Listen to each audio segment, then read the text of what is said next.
Welcome back to Out of the Box with Christine, the podcast for conscious entrepreneurs, where I, Christine Blasdell, get to bring to you, the conscious entrepreneur, some master teachers in all realms of life, health, wealth, love, prosperity, abundance, and you name it. If it's about making your life better, we're going to be talking about it on the show. Stay tuned. It's going to be a great episode.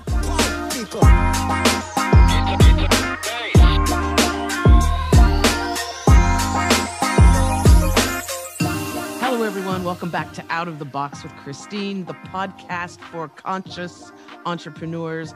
And today I am super excited because I have the podcast lawyer. Yes, the man himself, Gordon Firemark, who is an entertainment attorney that helps artists, writers, producers, directors, and podcasters achieve their dreams and do it legally and covering your butt in many ways. And I am so happy to have you on. And Gordon is also a fellow podcaster as well. So welcome to Out of the Box, Gordon. Hi, Christine. Thanks so much for having me. I'm looking forward to talking. Well, not only are you an entertainment attorney and you've helped a lot of people in many aspects of entertainment, but really your most recent forte, I guess you'd say, and specialty is with podcasts. And I love to find out what got you interested in podcasting, what got you interested in also helping people that are podcasters make sure that they are legally covered as well. Well, I think one of it is I just love the sound of my own voice. But you have a fabulous voice. I was just going to say, as a producer, if I just heard you like in the grocery store, I'd tap you on the shoulder and go, you need to be in radio or podcasting. It's funny. You mentioned that. I had an experience a few years ago. We had moved to a new community far out in the suburbs from Los Angeles, probably about 60, 70 miles from the community where I grew up and went to high school. And I was in it was a Barnes & Noble bookstore here in our local community. And I was having a conversation with my wife, and this woman comes walking up to me and says, I heard you from across the store, Gordon. It's me, Shannon. We went to high school together. Wow. You had that same kind of Hadn't voice seen in her high school? 25 years. And yeah, I had the deep voice as soon as I hit puberty. So, well, you can also do voiceovers. You know that. Yes. Or do you do voiceovers? I have, yes. Okay. I had a career in radio and television before I went to law school. So where were you in radio? What station or what area? It was mainly television. I was a line producer and sports. I had a truck and a crew, and we would voice our own promos and things like that quite a lot of the time. So, this is what I like too, is that you've been in all different aspects of it. You have a bit of history in theater as well. Yeah. You want to tell our listeners a little bit about that? My origin story actually goes back to kindergarten. I'm 5 years old. I'm going to a K through 12 school in the Boston area, in the suburbs of Boston. And the high school kids were doing their production of Oliver, and they brought us in to see a dress rehearsal. So this kindergarten class sitting in the dress rehearsal, the lights go down, the curtains go up, and I had tunnel vision for the next 2 hours. I was in the moment with that, and I was interested in the tech side of it more than the performance side of it, to be really honest. I mean, I loved the story, but and so I come home raving about this experience to my parents, who were theater goers themselves, and they took us as kids. They took my sisters and me to see shows. By the time I got to junior high school, we had moved across the country, and I was starting to get into some sort of low-grade trouble with my friends. And for some reason, the principal of the middle school pulls me aside and says, I need you to run the lights and sound for the school variety show. And that was the beginning for me of doing the behind-the-scenes tech. I became a sound technician primarily in high school. That was my thing. Got a job working professionally at a local theater my junior year in high school, and did that through high school and into college, where I started as a theater major. And then, because that was a performance-oriented program, I shifted into radio, TV, and film production. And that was the beginning of my career. And only discovered the interest and aptitude for the law stuff in my senior year in college, when a professor sort of pointed it out, and I laughed and thought nothing of it, till the Writers Guild went on strike. And here I was trying to work in television and film. Yeah. There was no work.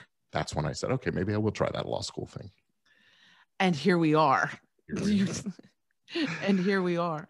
And Yeah. the breadth of work that you do when you're representing clients is quite vast. I know we're going to be focusing in on a particular favorite subject of mine, which is podcasting, Mhm. but you cover a whole wide range of issues in entertainment and new media as well. You want to explain some of that to our listeners? Well, I started my career and about 30 years ago. It was film and TV. There was music stuff as well, but I shifted out of music. The music industry is a different kind of sleazy business, I guess you could say. So I focused my early career on television and film, but I always had that passion for theater. I always kept finding my way back to theater, and so I have represented playwrights and composers and producers in the theater space. And then, as we were starting to see the convergence of traditional media with the digital stuff and computers, podcasting, YouTube, those kinds of things naturally became something I was paying attention to. And being a techie geek and liking to play with my toys and that kind of thing, I just sort of naturally fell into it. And I started marketing my law practice using a blog, but then I realized, well, this podcast thing is really cool. And and you have the voice of a god. Well, thank you. Anyway, I was invited to be a guest on some podcasts for a while, and then I was a recurring guest on this one where I would just answer legal questions for filmmakers. And that sort of, when the host of that show decided to go in a different direction with his content, I said, well, I'm hooked now. I got to do this. And so I started my own show. That was in 2009. So for the last wow. 12 and a half years, my co-host Tamara Bennett and I, she's a music lawyer in Texas, we got together, and once a month we do this roundup of legal news for folks in the entertainment industry. I love it. I love it because it is constantly changing as well. Well, and I come from a background of radio. First, I was doing print and online. Remember that little thing called America Online? Oh yes.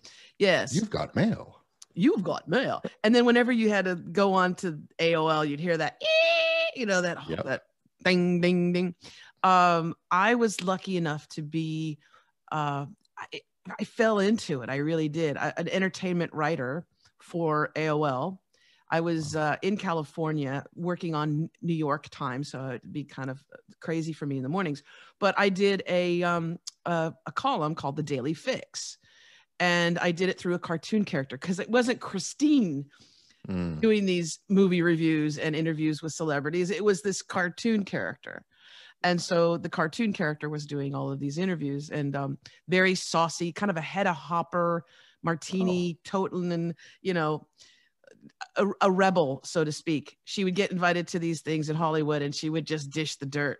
And so and that was really fun because that was like an alter ego. So not me, right? Yeah. She had a waist like this, and hips like this. And so I was lucky enough to have that opportunity. And back in those days, AOL was it. I mean, that was the hot ticket. Yeah. And then actually when 9/11 happened, my whole career and life changed. I said, who cares who Britney Spears is dating? Who cares who Angelina Jolie is seeing? Who cares what they're wearing? Really? What's going on in the Middle East? What's happening? Why, I didn't know anything. And I think as a lot of Americans and people around the world, that day really shook them up and changed them. And I was in Los Angeles one time just driving, and I was channel surfing, as you do in traffic, because there's nothing else back when to people do. listened to broadcast radio instead of podcasts in the car. Remember back in the day? This was about almost 20 years ago, 19 years ago. And I found a really amazing radio station that was not commercial, no corporate sponsorship. It was all community sponsored. So it had that authenticity. It had that realness. I'm going to guess that was KPFK. Yeah. That was KPFK. That was almost 20 years ago. And then I was a producer and a writer, but I fell in love with sound and with the voice and what you can do, the emotions that you can bring out. It's such an intimate art. And that's with radio, right? And I didn't even know about podcasting. I didn't have any idea, didn't even have the concept of doing a show on YouTube. I was just in the studio. I was kind of stuck in the studio with the light, with that on-air light. Yeah, yeah. And and then and then since then, having the opportunity to bring amazing interviews with people like yourself. I like to have master teachers come on and get them on the podcast show. But now it's not only the audio podcast on platforms like Spotify and Apple Podcasts, Amazon is getting into the act, of course, but now with YouTube, that's the way to reach people. Yes. And this industry is exploding. And your timing is absolutely perfect, Gordon, because so many people, I'm talking to so many people are wanting to create a podcast, or they're just starting out.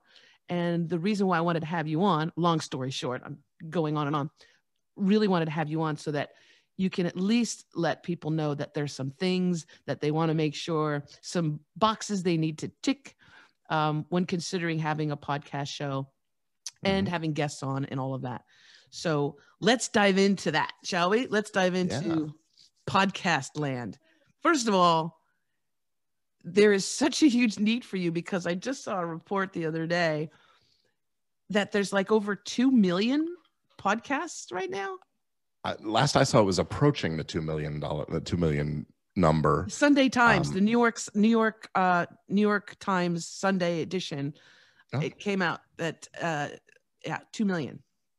Oh, that's fascinating. I mean, that number is sort of skewed by the number of people who start and do an episode or two and then never show up again because they realize, oh, this is actually hard work. There's a lot of work involved. Yes. But yeah, I mean, it's a big number. It's growing, and if you think there's 2 million shows, the number of episodes out there, that is the potential to hurt people's feelings, reputations, to infringe on copyrights, trademarks, all those kinds of things. And that's the stuff that I am really focused on helping creative people to create, and yet do so safely and respectfully in ways that will keep them out of court and happy.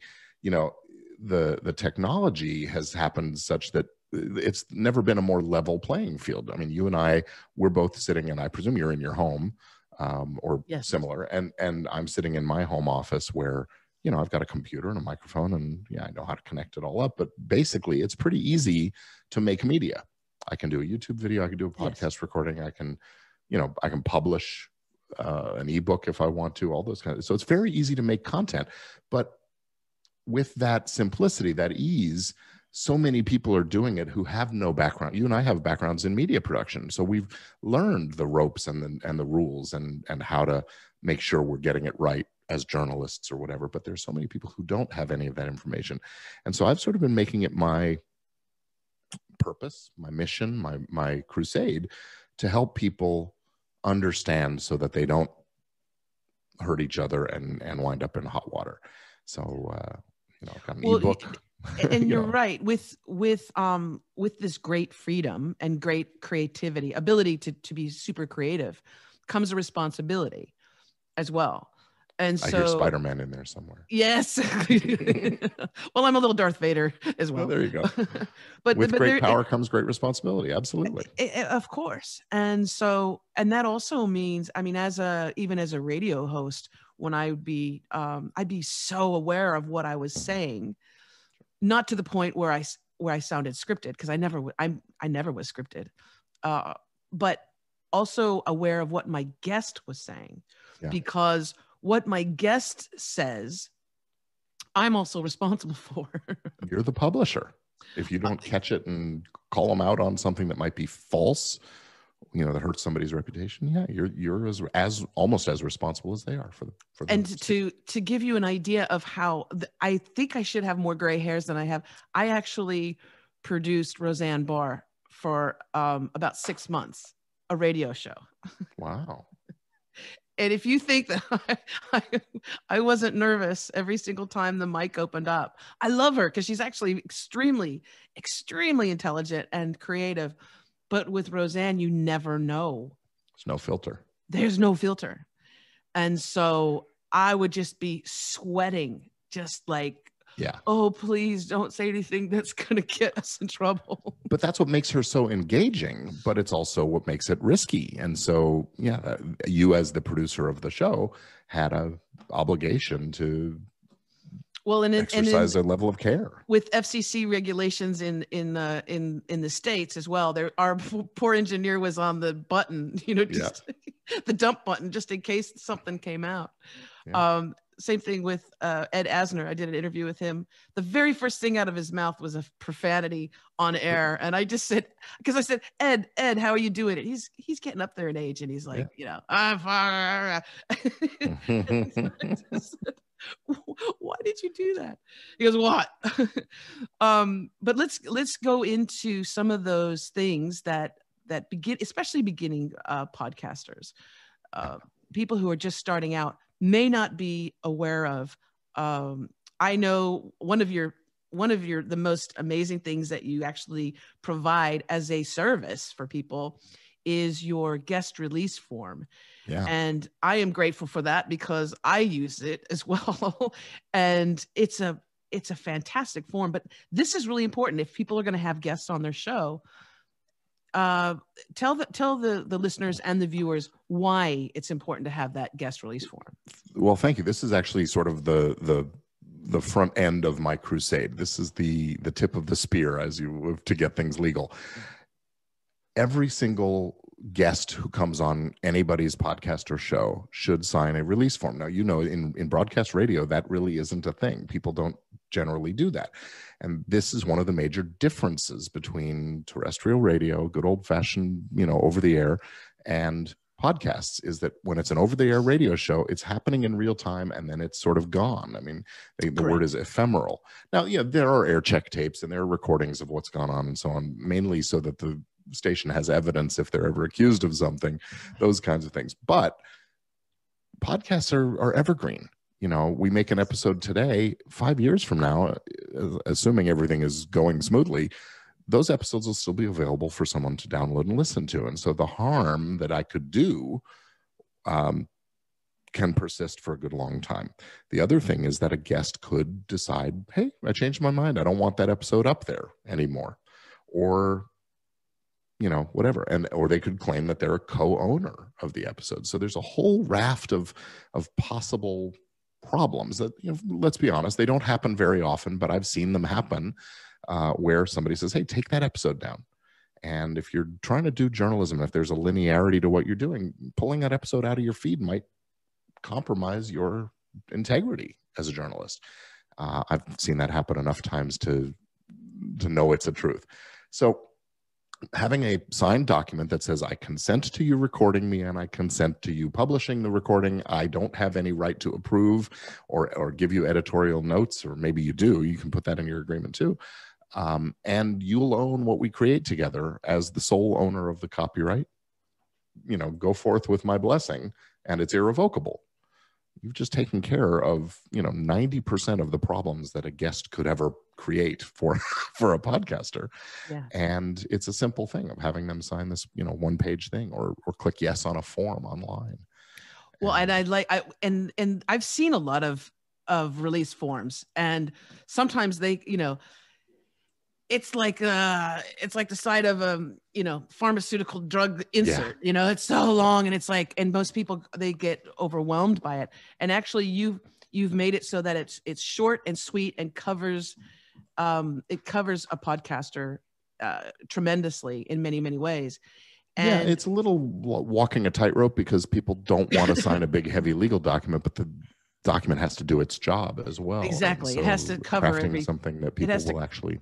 Yeah, it does have to cover everything. And what I've had with the clients that my students that I coach in podcasting, they've come to me and they've said, okay, yes, I think that's a great idea. Because also they want to repurpose their podcast.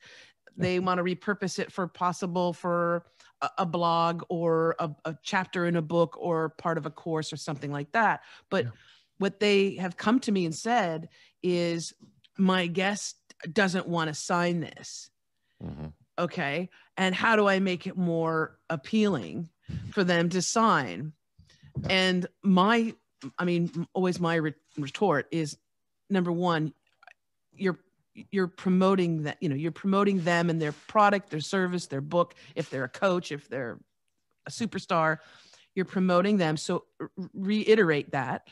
But also, I use with your form, the guest release form that Gordon has created, I have it in a format where I need to have someone's photo, the publicity or their headshot uploaded. I ask them questions in addition, like, what's your superpower?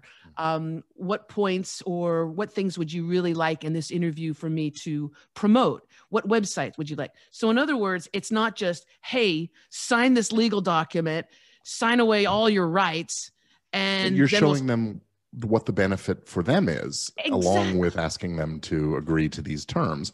And yeah, I mean, when you put a piece of paper in front of somebody with legalese on it and ask them to sign right on the spot, that's a confrontational kind of an approach. But it's, hey, you want to be on my show? Let's schedule the date. Here's what I need from you. Scroll through this, read this. If it's all okay, check the box. And that is a binding contractual agreement. So, and it just makes it a little bit easier. Like I said, when you have some other things in there and not just sign this. And also just making sure that they know that everybody that comes on the show goes through that process. you're not spotlighting them in particular. It's a little bit of finesse that's involved, but also, and I just had occasion to tell someone this today, is look, it's the person who doesn't want to sign it who is the one who's going to be a problem later on. That's just a personality type thing. And you're probably better off, if they won't sign it, better off not interviewing them. I don't care if it's your father or your uncle. Amen, brother. Amen. Amen. Amen. And it's, if you view it as their law, I mean, look, yes, you want the guest, but they want the exposure that you're offering them. And so it's a quid pro quo, and they need to understand there's a trade-off.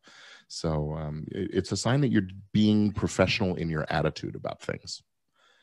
And that should give them confidence that you know what you're doing and you're serious about your business. Exactly. Another aspect, and we're going to, is it okay in the show notes to put a link to absolutely. Yeah. Tell people about that guest release form that you've created. And it's a resource for people, for podcasters. I highly recommend that you get it. It is absolutely free. You can go to podcastrelease.com. And as I was mentioning, there's a quid pro quo. You're trading something. When you get this from me, you're trading your email address. You're giving me your email address. So I can send you messages and tell you about other legal resources that I have that aren't free. But you don't have to read them. You don't have to listen. You can unsubscribe, but get the release and use it. It's a simple, easy way to protect yourself and cover your podcasting butt. Well, and I like getting your little emails because Thanks. Also you're updating and you're letting us know as well the things that you cover on the show, on your podcast show. Right. And these are subjects that can range. I mean, it's such a wide ranging amount of subjects that you cover, but they're all things that people, especially beginner podcasters, it's really important. And there's some veteran, there's some people that have been doing this for a very long time, and they're not aware of what they need and really to cover themselves. So I will definitely make sure that we have that link in the show notes. Again, the website that people want to go to is podcastrelease.com. You're so good. Nice and simple. I like it. I like that you keep it simple. And again, it's the release that Out of the Box with Christine uses. Yeah. And so it has to be good. So, okay. I signed it. Huh? And Gordon, I signed it when you asked me to come on the show. Gordon, the entertainment attorney, the podcast attorney extraordinaire, signed my guest release, and it's because he recognized it. Let's talk about some other legal aspects that podcasters need to be aware of. And I'm not certain if this is absolutely necessary or if you recommend it. I know we're not seeking legal advice per se or giving it on air, but trademarking. Yeah. I've heard good things and like it can be a daunting process for people. Yeah. Should you trademark your podcast, the name of your podcast show? Well, in true lawyerly fashion, I'm going to give the answer maybe. you know, if you have a distinctive, catchy title for your show that really sets you apart from the rest of the field of shows in your genre or just podcasts generally, it probably does make sense to protect it so that other people don't adopt names that are, or titles that are confusingly similar to yours.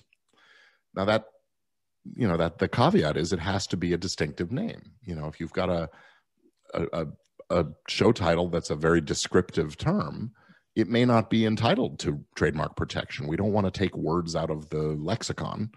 Right. Let's make the dictionary smaller by taking words out, right? So, and there are ways that you can adopt a name like that and then acquire the distinctiveness over time. I mean, what you see on my screen here, the podcast lawyer, is a very descriptive term that I am working to build as a brand for myself over time, because I want everybody to identify, oh, talking about the podcast lawyer, you're talking about Gordon Firemark. Yes. That's acquiring that distinctiveness, that secondary meaning. But if you've got a great title that, catches everybody's attention right off, definitely want to register it, definitely want to protect that brand because it is a brand. And even if you aren't intending to make money from your podcasting enterprise, protecting that brand, it becomes an asset of your business. And that's another thing we should talk about is just, are you in business, and should you form a business entity of some sort? Oh, we're getting there. Don't worry. Okay. Yeah. So trademark it's an if. It is expensive. It's not a super simple, cheap thing to do. And it's a little tricky. It's not some people do it yourself. And I have training and things available to show people how to do it yourself.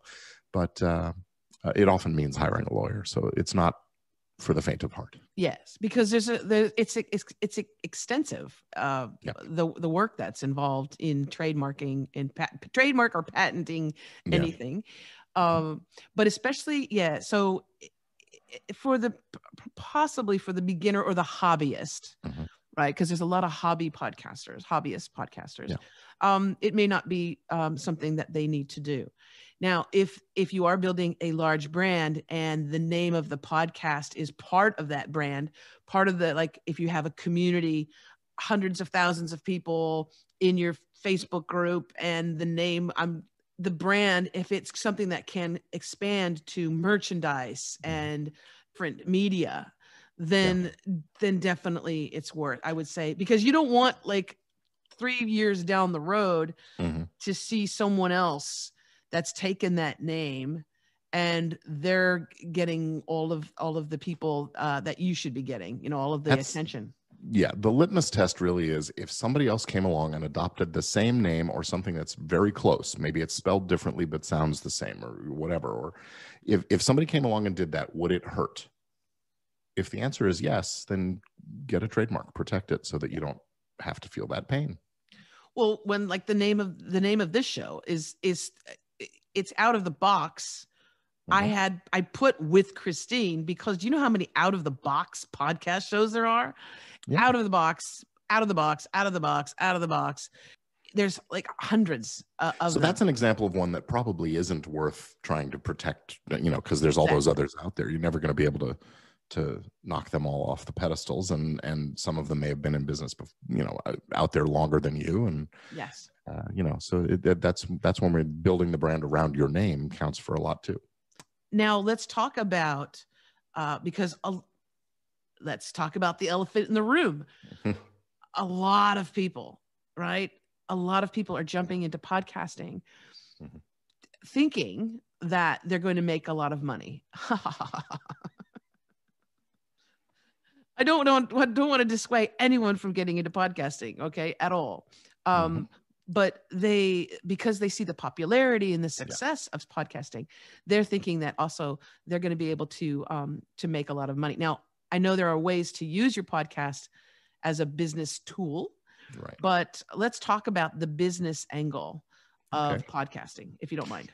No, sure. Well, look, if making money is part of the goal for your podcasting enterprise, maybe the podcast is the business, Maybe it's a marketing initiative of a business. What's important is, I mean, I do think it's important to think of it in business terms. Yes. Even if you don't intend to make money directly from your podcast, it's there to do something for you, promote you as a brand, give you a voice and an opportunity to connect with more people and maybe sell them something else later on. Who knows what? So you've got to think about it in business terms. And if you are going to be monetizing in any way, having a company for the podcast is often a good idea. Again, if it's an initiative of another business, if it's a marketing arm of your company, then you don't need a separate company for the podcast. But it's not a bad idea to keep your podcast separately from your personal stuff, because if somebody does have a problem with what you're doing on the podcast, you don't want them to end up owning your house if they sue you. Right. And vice versa. If something happens in your private life, personal life, you don't want them to end up owning your business. Correct. So keeping things separate is often a good idea. That said, again, there's expense associated with it. There is a bit of a hassle factor. And if you're just in it as a hobby or hobbyist and dabbling and, just doing it to have a good time, then you don't bother with this necessarily. Maybe you look at getting some insurance or something like that. But, again, if you're going to treat your podcasting professionally, that is with a professional attitude, then forming a business forming a company for the podcast business makes some sense. And again, you're going to want to talk to a tax advisor and a legal advisor just to make sure. And there's different forms of there's S corp, corporations and LLC. Limited liability companies. Yeah. And both of those, what an S corp is a designation of how you want the company to be taxed. That is, it passes through its income and losses to its owners directly. Whereas in a traditional corporation, the company pays taxes on its income first and then distributes what's left to the owners. That's why you have a conversation with your tax advisors about these things. But another advantage of having a company is that you may be able to see some tax deductions that an individual wouldn't, for perhaps buying some sound equipment, a microphone, a mixer, paying for your internet connection, the hosting services and things like that. Whereas if you're an individual, the government's going to look at it as a hobby and they're going to say, well, that's not a business expense. Right. If you've got the business to support it, then it is. So I think, again, not for everybody, but for the folks who are thinking about it seriously as a profession or as an opportunity to make a little side hustle money, whatever, it's not a bad idea. Well, and I like the different ways that people can generate income with their podcast. And that said, though, yes, they really either should be a business that is able to use podcasting as marketing. You can use your podcast as marketing, promotion or publicity as a tool. I do that myself, but from a listener standpoint and a radio head as myself, and also Gordon can tell you, do not make it an infomercial about you, because people will smell it, they'll hear it, they'll feel it, and they'll run away because nobody really wants to listen to any type of show where it's just constantly, let me tell you, let me sell you this, let me sell you that. Right. Yeah, no, I mean, look, if you're listening to any traditional media production that is sponsored, that has advertisers, the ads are, 30 seconds here, 30 seconds there. And the rest of the time, it's just content. Let's face it, if you're using the advertising model, the content that you're creating is bait to attract audience so that you can give them those messages. So the bait has to be pretty compelling. If it's just ads all the time, they're not going to listen. I mean, people will browse through a catalog once in a while to see all the stuff they can buy. But most of the time, you got to give them valuable content so that they'll stick around and listen to that ad. That's what you're selling, is that ad inventory to your advertiser customers. There's the ad inventory for those shows too. Also the shows that have quite a few listeners or downloads. For those people that are starting out and they don't have those numbers. Yeah. One thing you can do is similar to what Gordon does, right? Gordon has a podcast show that is also reiterating to the audience, hey, I'm an attorney, and I'm going to give you some tips and some ideas and concepts and things that you need to consider. Here's updates on the laws and all of that stuff. And at the same time, you Gordon, you're getting to introduce yourself to people, potential clients, potential future clients. And I'll say this too about especially podcasting and the video component of podcasting or vodcasting, YouTube. People, when they can see you and feel you and look into your eyes, the trust factor goes up 10 times. I mean, it's just, that's just how we are as human beings. Well, and that's true of audio podcasting as well, is the ability just for people to hear the smile in your voice. If you smile in your voice, gives them a sense of comfort. I mean, it helps to have a good voice, but a sense of comfort, a sense of familiarity, and the know, like, and trust factor. If you're a service provider or actually a maker of a product, having people know of your product and like you and trust you is the key to getting them to purchase what you're offering. And so, the other term for this is positioning, right?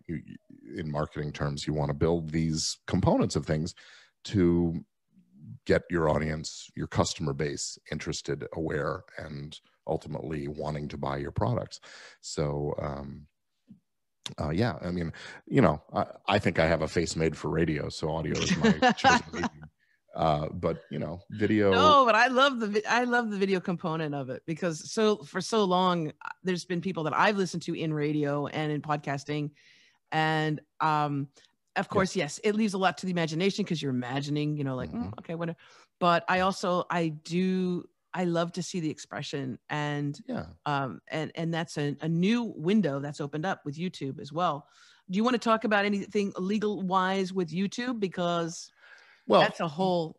Most of what I'm saying about podcasting and law applies just as well to YouTube. I mean, look, creating content is creating content.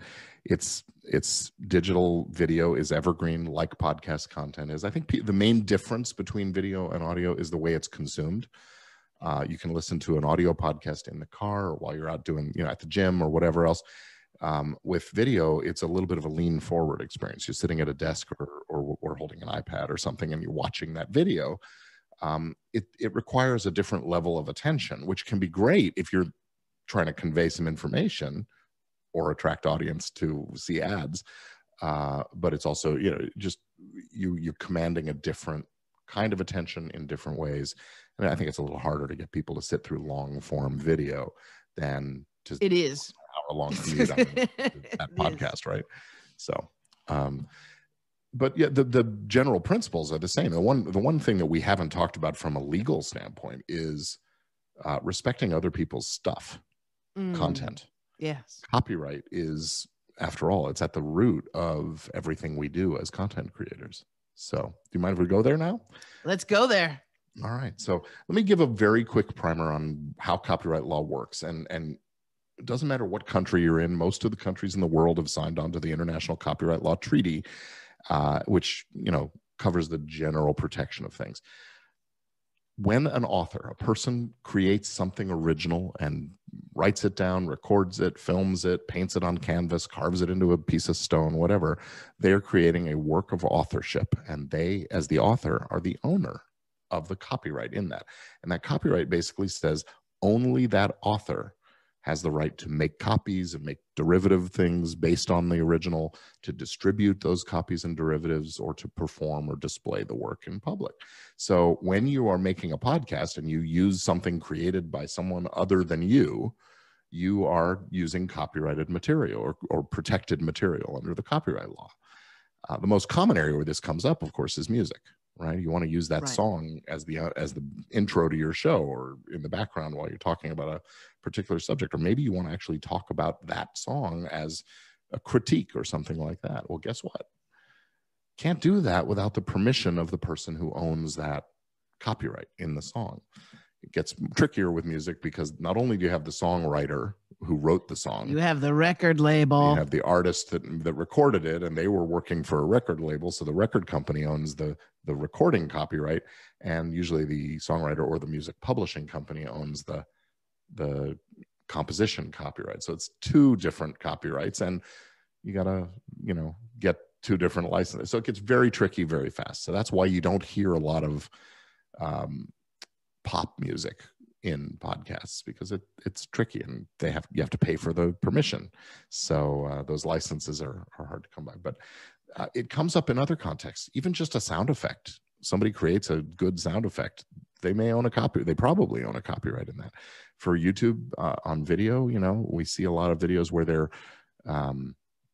incorporating other people's visual elements into things. It could even just a painting on the back wall when you're filming could bring on those kinds of risks. There are lots of exceptions and lots of variations when it's newsworthy or when you're only using a little bit for critique and commentary purposes and things like that. But no rules of thumb. You really do have to think about it every time you incorporate other people's stuff into your shows.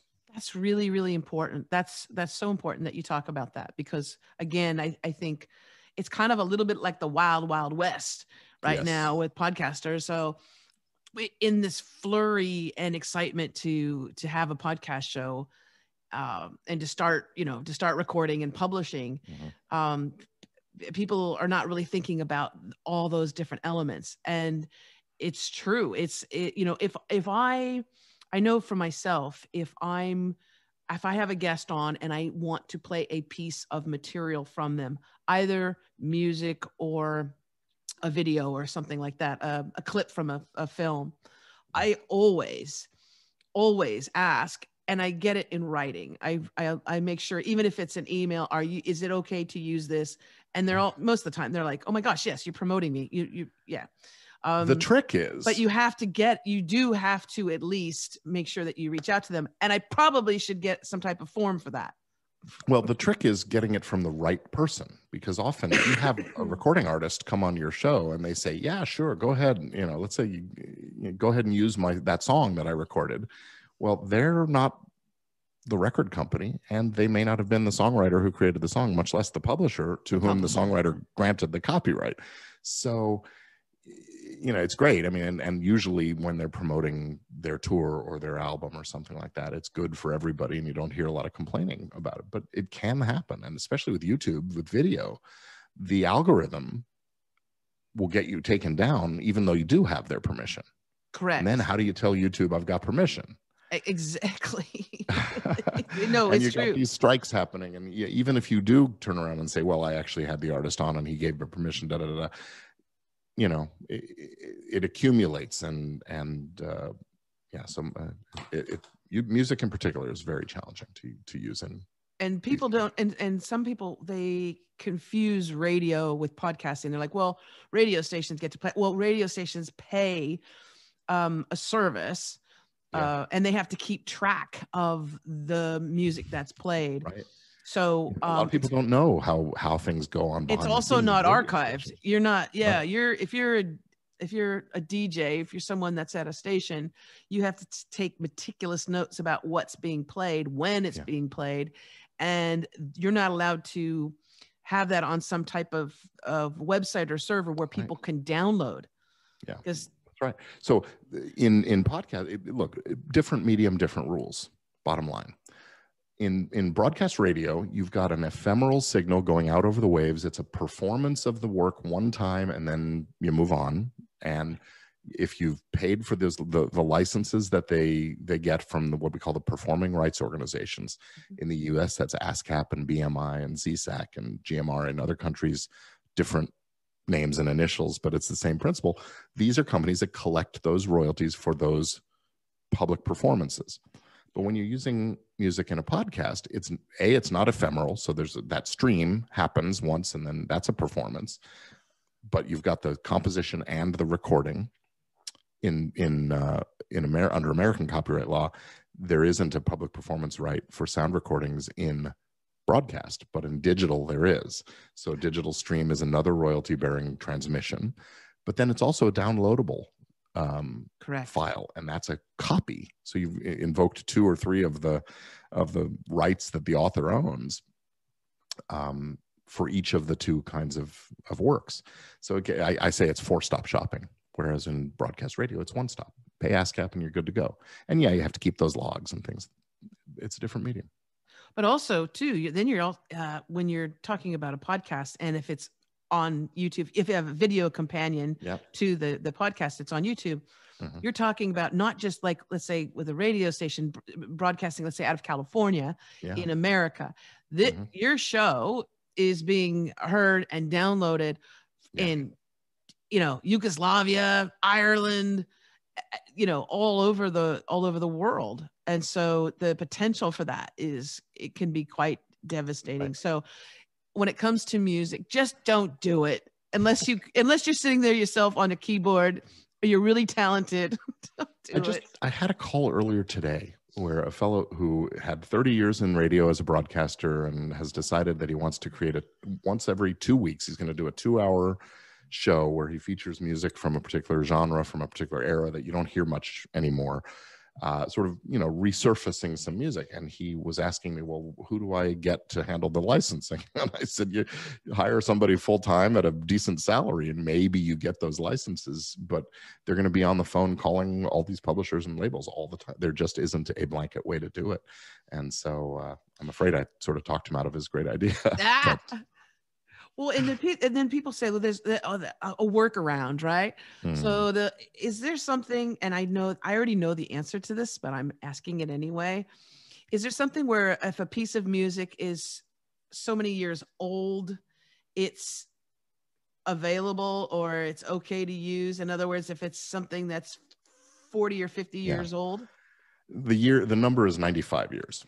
95 years. Yeah. Okay. So copyright law lasts for, there's two schemes. Again, I'm going U.S. law.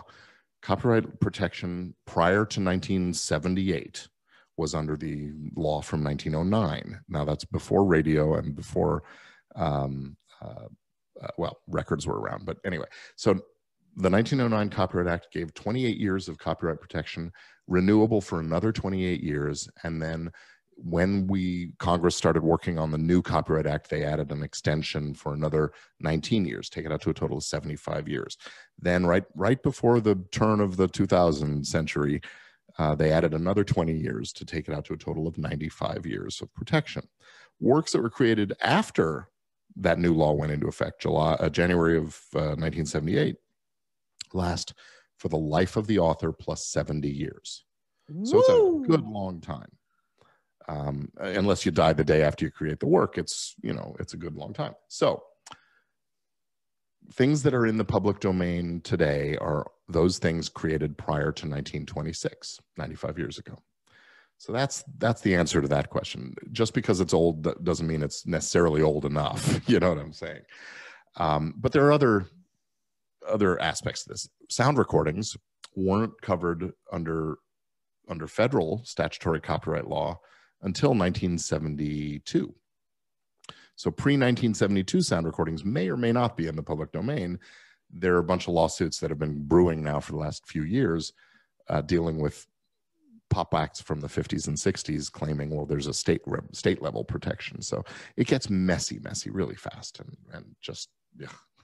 So what do you recommend, Gordon, for someone who is who's creating a podcast and they don't want to come in dry and just go, hey, they do need some kind of music. Tops and bottoms and bumpers and those kinds of things. Yeah. What do you recommend? I would say there are a number of good music libraries out there where you can buy licenses for on a one payment kind of a thing. Buy it, use it, and you're good to go forever. No royalties. There are some services that are subscription where you pay them a monthly fee and then you have access to all the music that's in their catalog as long as you keep your subscription going. And even after you end your subscription, the stuff that's incorporated into episodes remains grandfathered in and protected. I think those are great solutions, but they don't have all the music you're going to want. You're not going to get the big pop top 40 hits No, in because those it's in those owned by catalogs. somebody. It's owned by Britney Spears. Well, Britney or Spears Sony, doesn't even own it. Oh. Right. Sony Music and Warner Music and Universal Music, those are the companies that own these things. So that library music and those subscription service music is a great solution. If you're looking for an opening and a close for your show, maybe find an artist and hire them to create something for you and get a contract that says you own it and you're free to do it. I use, and I've actually been very happy with it, is Shutterstock. Yeah. And Shutterstock has super high quality music. Yeah. And it's easy to search. So if you want like something country sounding, you want jazzy, you want ambient, you want scary. Yeah. Their library is actually very easy to choose, and it's super affordable. Yeah. Like for the beginner podcaster, I believe it's super affordable. And I'll say to people, because a lot of podcasters are like, they're trying to save money, right? So they want a free hosting platform. They want free music. And I'm like, just spend a little bit of money. Yeah. Just spend There's a no little such thing bit as of a money. free lunch, right? No, but just spend a little bit of money, especially on things when it involves sound as well, and carrying your show. A lot of people think, they don't realize that if you have something that's free hosting your show, all those stats, all that information is not necessarily going to be yours either. I've dealt with this. I won't name the name that will not come from my lips. But I've had quite a few clients, podcast coaching clients, and they're like, I can't get my shows. I don't know what my stats are. And I said, you either have to see if you can transfer them. If there's a way to transfer them to a new podcast hosting platform that you pay, or start all over. Yep. Well, they're either heads in the clouds or chained to the bottom of the sea, right? So yeah. But yes, it's worth it. It really is. It's absolutely worth it to definitely. I mean, a small investment on the front end of things is worthwhile for the security and knowledge that you create what you own, what you're creating, you will own, and you can protect it. And that's the other side of copyright, real quick, Christine, is when you create your podcast episode, you own the copyright in that episode until and unless you give it to somebody else, granting a right to somebody else. And when you make these deals with these hosting companies, you got to be careful about what rights you're granting and what you're retaining for yourself. Read the fine print. Indeed. Read the fine print.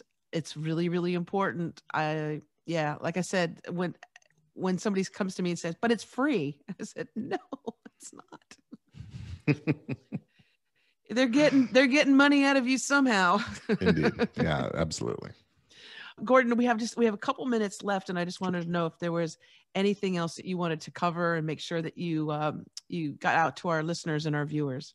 Well, I just want to invite anybody who is getting into the podcasting game and is sort of, well, not sort of, if you're serious about it, if you want to have a professional approach to things, again, whether it's about making money or just being professional in the way you approach it, I'd like to invite you to join my private Facebook group called Legit Podcast Pro. And there's more information about that at legitpodcastpro.com. Of course, I want you to use that release form from podcastrelease.com and, just find out about me. You can look me up on most of the interwebs. My name is Gordon Firemark. That's Firemark. And I'm very fortunate to have a name that isn't a very popular one. I'm only a handful of us out there. Exactly. Or you can also just Google the podcast lawyer and Gordon will pop up all over the place. And also I encourage people to listen to your podcast as well. I'll have links. You just let me know and I'll put links in the show notes on the audio version and as well on the video version of the show so that people can find you. And yes, folks, take advantage of the free offer of getting a professional guest release form. It will save you so much time and frustration and possibly money in the long run. And it's actually something that is just good to cover your butt. So we'll have all of those details in the show notes. And I want to thank you again, Gordon, so much. You're welcome back anytime to talk to our listeners and viewers. And I hope we get to see you again on Out of the Box. Well, I would love that. Thank you, Christine. It's been a lot of fun. Thank you, love. And thank you, wonderful listeners and viewers, for tuning in today. Remember, if you want more information about this podcast show, you can go to outoftheboxwithchristine.com. If you want more information about me, it's christineblosdale.com. All those links will be in the show notes. And subscribe to this channel, share it with friends. If also something that Gordon was talking about you think is important for someone that you know who's starting a podcast, and you want to make sure that they're covered, send them the show. I think it's going to be it's an amazing opportunity for people to get to know Gordon Firemark, my new friend. Thank you again. And as I always say, remember to think outside of that damn box. Bye for now.